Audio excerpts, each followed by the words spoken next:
Telangana CM Revanth Reddy అధ్యక్షతన జరిగిన cabinet సమావేశం కీలక నిర్ణయాలు తీసుకుంది. సుమారు 4 గంటలకు పైగా సాగిన కేబినెట్ సమావేశంలో వివిధ అంశాలపై చర్చించారు. మంత్రివర్గ నిర్ణయాలను రాష్ట్ర మంత్రి శ్రీధర్ బాబు వెల్లడించారు. జీహెచ్ఎంసీ విస్తరణకు కేబినెట్ ఆమోదం తెలిపింది. ఔటర్ రింగ్ రోడ్ను ఆనుకొని ఉన్న 27 మున్సిపాలిటీలను జీహెచ్ఎంసీలో విలీనం చేసేందుకు కేబినెట్ ఆమోదం తెలిపింది. Hyderabad Telangana core urban area పరిధిలోని మున్సిపాలిటీలు, కార్పొరేషన్లన్నీ జీహెచ్ఎంసీలో విలీనం చేయాలని కేబినెట్ నిర్ణయం తీసుకున్నట్లు శ్రీధర్ బాబు వెల్లడించారు. Hyderabad Telangana core urban area పరిధిలో ఉన్న మున్సిపాలిటీలు, కార్పొరేషన్లన్నీ కూడా జీహెచ్ఎంసీలో విలీనం చేయాలని కేబినెట్ నిర్ణయం తీసుకుంది.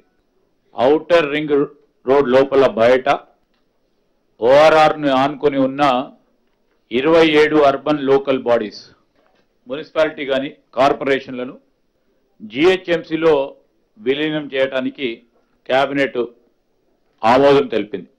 అందుకు అవసరమైన జీహెచ్ఎంసీ యాక్ట్, తెలంగాణ మున్సిపల్ యాక్ట్లను సవరణ చేయడానికి మంత్రివర్గం ఆమోదం తెలపడం జరిగింది. రాష్ట్రంలో ఇప్పుడున్న northern power distribution corporation limited company limited, అదేవిధంగా southern power distribution company limited 2 డిస్కామ్లతో పాటు కొత్తగా 3వ డిస్కామ్ ఏర్పాటు చేయడానికి ఈరోజు మంత్రివర్గం ఆమోదం తెలిపింది.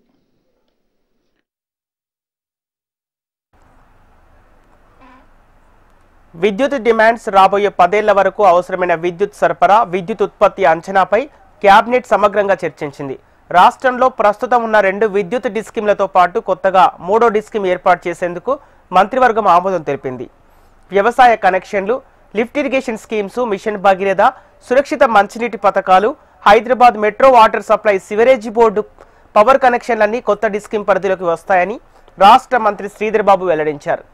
తెలంగాణలో కొత్త పరిశ్రమలు, పెట్టుబడులను ఆకర్షించేందుకు క్లీన్ అండ్ గ్రీన్ ఎనర్జీ పాలసీలో భాగంగా మంత్రివర్గం మరో కీలకమైన నిర్ణయం తీసుకుంది. జీహెచ్ఎంసీ పరిధిలో అండర్ గ్రౌండ్ విద్యుత్ కేబుల్ సిస్టమ్ ఏర్పాటుకు కేబినెట్ నిర్ణయం తీసుకుంది. హైదరాబాద్ సిటీని విద్యుత్ సర్కిళ్ల వారీగా 3 విభాగాలుగా విభజించి ఈ ప్రాజెక్టు చేపట్టాలని నిర్ణయించినట్లు మంత్రి శ్రీధర్ బాబు వెల్లడించారు.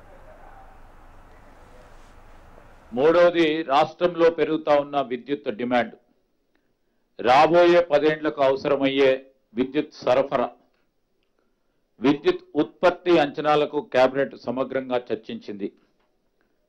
విద్యుత్ విభాగం అధికారులకు సమగ్రంగా సమర్పించిన పవర్ పాయింట్ ప్రజెంటేషన్ కూడా పరిశీలన చేయడం జరిగింది. పునరుత్పాదక విద్యుత్ వినియోగం పెంచడానికి కేంద్ర ప్రభుత్వం తెచ్చిన నిబంధనల ప్రకారం రాష్ట్ర పునరుత్పాదక విద్యుత్ వినియోగాన్ని పెంచేందుకు మంత్రివర్గం నిర్ణయం తీసుకుంది. గ్రేటర్ హైదరాబాద్ పరిధిలో ఉన్న వివిధ కేబుల్ నెట్వర్క్స్ వైర్లన్నీ కూడా అండర్ గ్రౌండ్లో ఉండేలా చేయాలని, మరి ఆయా కంపెనీలతో సంప్రదింపులు జరపాలని నిర్ణయం తీసుకోవటం జరిగింది. అందుకు సంబంధించి ఒక వర్కింగ్ ప్లాన్ రెడీ చేయాలని అధికారులను కూడా ఆదేశించడం జరిగింది. మూడవది, రాష్ట్రంలో పెరుగుతా ఉన్న విద్యుత్ డిమాండ్, రాబోయే 10 ఏళ్లకు అవసరమయ్యే విద్యుత్ సరఫరా, విద్యుత్ ఉత్పత్తి అంచనాలకు కేబినెట్ సమగ్రంగా చర్చించింది. భద్రాద్రి కొత్తగూడెం జిల్లా దమ్ముగూడెం మండలంలో SC, ST, BC young India integrated residential school నిర్మాణానికి 20 ఎకరాల ప్రభుత్వ స్థలాన్ని కేటాయించేందుకు మంత్రివర్గం ఆమోదం తెలిపింది. అదేవిధంగా ములుగు జిల్లాలోని జగ్గన్నపేటలో స్పోర్ట్స్ స్కూల్ ఏర్పాటు చేసేందుకు 40 ఎకరాల ప్రభుత్వ భూమిని కేటాయించేందుకు ప్రభుత్వం ఆమోదించింది. రాష్ట్రంలో ఇప్పుడున్న 56 అడ్వాన్స్డ్ టెక్నాలజీ సెంటర్లతో పాటు కొత్తగా మరో 6 ఐఐటీల్లో ఏటీసీలు ఏర్పాటు చేయాలని నిర్ణయం తీసుకున్నట్లు మంత్రి శ్రీధర్ బాబు చెప్పారు. మరొక అంశం, భద్రాద్రి కొత్తగూడెం జిల్లా దుమ్ముగూడెం మండలం పెద్ద నల్లవేలి గ్రామంలో SC, ST, BC young India integrated residential school నిర్మాణానికి 20.28 ఎకరాల ప్రభుత్వ స్థలాన్ని కేటాయించడానికి మంత్రివర్గం ఆమోదం తెలపడం జరిగింది. అదేవిధంగా ములుగు జిల్లా ములుగు మండలంలోని జగ్గన్నపేట గ్రామంలో స్పోర్ట్స్ స్కూల్ ఏర్పాటు చేయడానికి 40 ఎకరాల ప్రభుత్వ భూమిని కేటాయించేందుకు ప్రభుత్వం ఆమోదం తెలియజేయడం జరిగింది.